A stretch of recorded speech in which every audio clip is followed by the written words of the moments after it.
Grant Lewis, and welcome to The Room Live. We're filming here in Hollywood, Los Angeles, California, and I'm really excited to have our guest tonight. And what I really want to sort of pose to you out there is, have you ever done something in your life where you look back and wish you hadn't have done it? And maybe there's this part of you that sort of holds on to the past and it's preventing you from moving into the future. Well, tonight's guest, for me, is just the most incredible story. I got given this book. I was on holiday with a group of friends, and I got handed this book and said, you know, hey, you might like this. And it was like watching a train wreck, is the only way I can describe it. I just sat there and read page for page. People were talking to me, and I was like, go away, you know, just go away.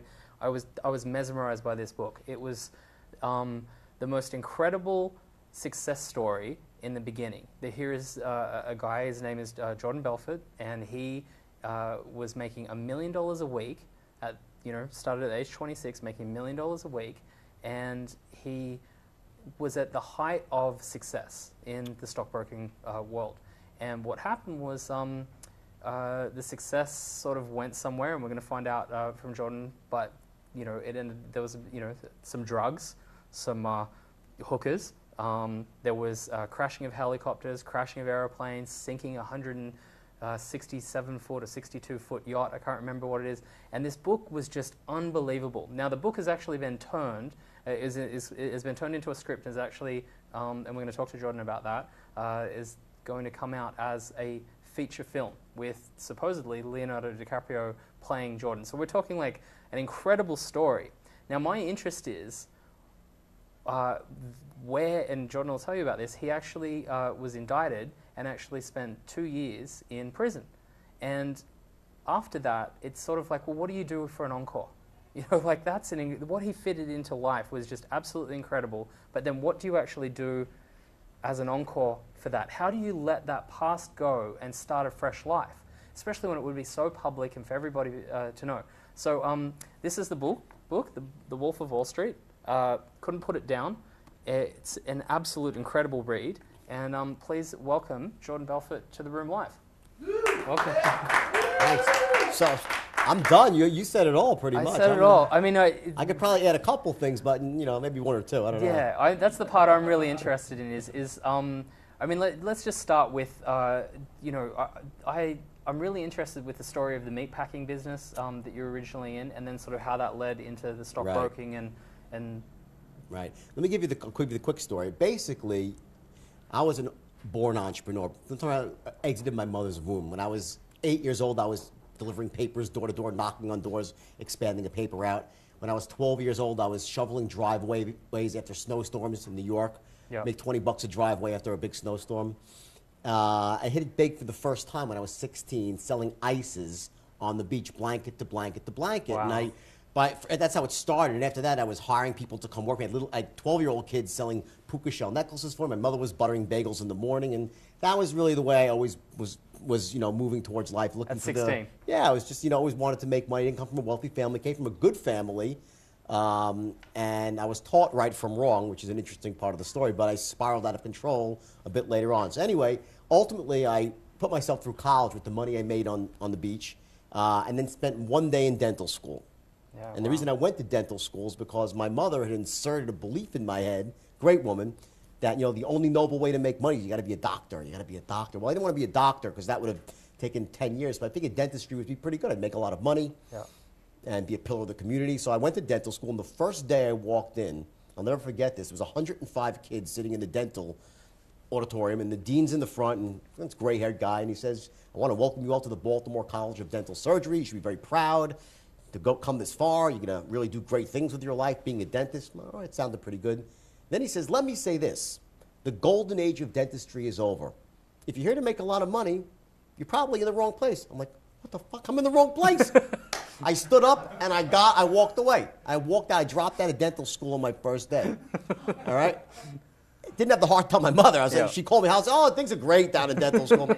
Eventually, I went back up, and that's how I fell into the meat business. And I answered a blind ad in the paper, and I didn't know it was sales. I never really sold anything before. The stuff I had done on the beach was really just hard work. I was going blanket to blanket. I had a vision, which is important. I had a vision of what I wanted things to be like, but I never really sold anything. Well, in the meat business, they were going door to door selling steaks and shrimps and lobster tails out of the back of pickup trucks. And the first day in the field, I broke the company record.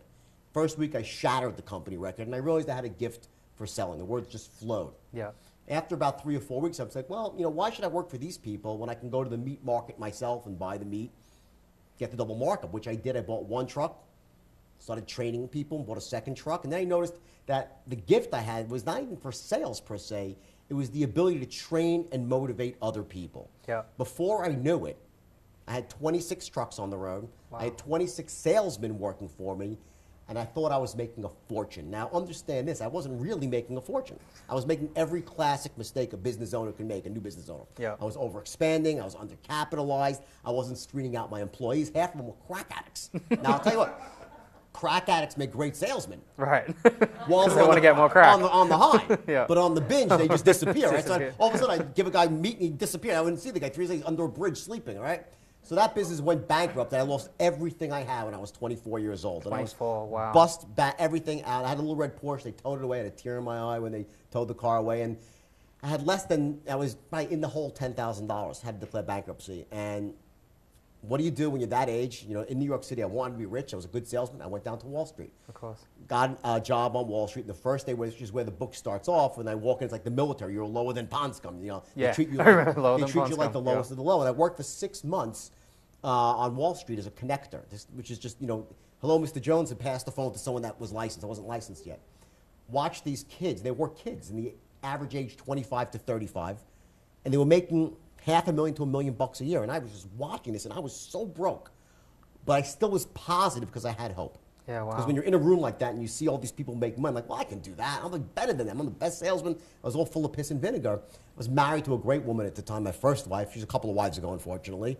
Haven't done that good in that department, which is understandable. Okay, but anyway, so she was great. She was at home, and you know, finally my day came. 6 months of torture of being the lowest guy in the totem pole. I passed my test, and the manager goes, "Go and get him." Me and 5 other guys. My first day on Wall Street was October 19th, 1987, the day of the great crash. And I watched in absolute shock and awe as the market went down 508 points on the first day. And just like that, the game was over. Wow. That was really unbelievable. And I was like, the game's over. I never got to play. I watched everyone else play, and the game was over. And the firm I was with shut down after 100 years in business. Do you think this was because you turned up? Yeah, right. My mother said, if you went into politics, we could have had real problems, right? So anyway, the firm closed down, and I was out of a job again, no money, and I was desperate. And I ended up leaving the firm, you know, was out of business. I was home, didn't know what to do, and I started looking for the help wanted section. I stumbled upon an ad for stockbrokers out in Long Island. It was a very small firm, and when I walked in, they were selling penny stocks. Didn't even know what it was, but I was desperate, and the words rent money were playing in my head. I couldn't even pay the rent. Took the job, and the same thing happened as with the meat business. I was the first day, shattered the company record, but this was different because I had this moment of clarity, a window of clarity, and this is one of the things I really believe that we all get in our lives. And when you're in that moment of clarity, that window, you got to jump through it. And for some reason, that was just, I understood a couple of things, a few distinctions that other people hadn't seen, and very quickly I realized there was a niche in the market, and I developed a system.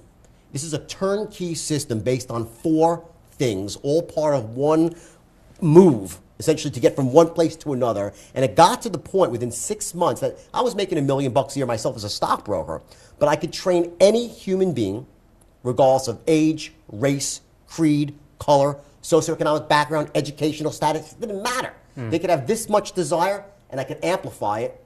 And in 6 months, they'd be rich too. I remember reading that in the book. And that was one of the things that fascinated me was how much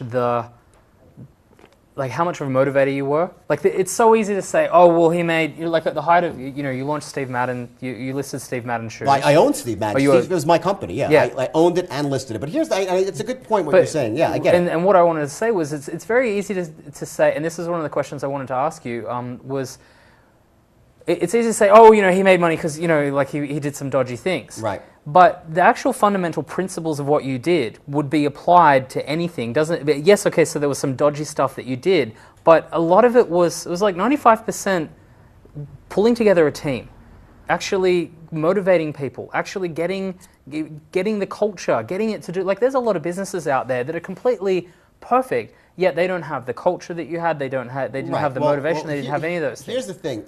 the truth is the fact that the 5% I did wrong, if I did that right, I'd be a billionaire right now. Yeah. Because that costed me my success. That wasn't the basis of my success. The other part of it was the basis of my success. And here's the bottom line. It's very simple. There are 4 things that you have to do to be wildly successful at anything. Yeah. It doesn't matter. It could be money, relationships, spirituality, in love, community, contribution, how you feel each day. That's 4 things, not 1,000 things, it's 4. Yeah. And I was doing these 4 things at the highest possible level at my firm. And here's the funny part. I didn't even know I was doing them. I was doing what's called an unconscious strategy. Yeah. I had stumbled upon this because it made sense to me. And sometimes when you do something really, really well, you don't even know how you do it. When you tie your shoes, you're not thinking how to put the loop over the loop and pull. You know, it's called being unconsciously competent. And I stumbled upon this, and it was so powerful that there was what's called a good enough factor. If you're doing those 4 things in any aspect of your life, you could even suck at them. But if you do all 4 of them together, you're still going to become wealthy. You're still going to hit whatever it is you're looking to hit. And here's how it starts, okay? The bottom line is this. Most people have goals in life. And we've been brought up to think you got to be goal-oriented. That's the first mistake. Yes, you need goals, but there's something far beyond goals, which is what all successful people have, and that's a vision. It's a vision for the future. See, here's it is. You see things as they are, but not worse than they are. Yeah. Which is what a lot of people do. Yeah. They say, oh, it's so terrible. They tell themselves this wild story about why they can't take action. And in truth, the story they tell themselves is exactly what holds them back from being successful. Agreed. It's that bullshit story that stops them from acting. And they're, oh, there's so much, the economy, and they play the blame game. They complain, they justify, and it stops them from moving forward. So see things as they are, not worse than they are. Yep. And then see them better than they are. Yep. And make them that way. When you say better than that, you mean just look into the future. Like in a year's time, I want it to be like that. Listen, let's focus on money for a second, because especially this time in the economy, everyone's interested in making more money and securing the future for not just themselves, the families, for the children. And this is important. People say, money doesn't matter. I'm like, oh, so you're broke. Well, if someone tells you they're broke, they never had any money, because just look at it like this. Just imagine if you said that your wife wasn't that important. How long would she stick around? Yeah. Not too long, right? Money's important. Money is not going to make you happy. No. But an absence of money could buy you an awful lot of misery. So I look at money as this. It's a problem that needs to be solved. Yep. And here's another distinction, which I think everyone should really key into, because this misconception that, in some way money might be evil. Here's the deal. There's no amount of poverty that you can have in your life that can make one other person wealthy. Agreed. There's no amount of misery that you can have in your life that can make one other person happy. There's no amount of sickness in your life that can make one other person healthy. So if you want to make the world a happier, healthier, wealthier place, then get as much of those gifts you can for yourself and then spread it around. Yeah. That's the bottom line. I mean, I was thinking that the other day. I was driving along and I thought to myself, if I'm in a Ferrari right now, how is that? It's not worse off for anybody, because the guy that works at the Ferrari factory that designs, he's got a paycheck that he can then go and pay his mortgage and feed his kids and do all of that. The person that actually made the headlights, the person that made the wheels, the person that, the other company that contracts in to make the engine, there's nothing, if anything, having a more expensive car actually does more for the economy and actually helps people. Yeah, but yet the old belief is, well, they're taking a resource out, or, the rich I hear bastard. what you're saying, but, Ferrari isn't a particularly good example, because I know a lot of really miserable people that drive Ferraris. Driving a Ferrari is not going to make you happy. No, it's definitely not going to make you happy. And by the way, and here's the thing. If you love to collect Ferraris, you like to drive, that's great. I'll show you how to get a Ferrari. Making money is easy. It's really, really easy.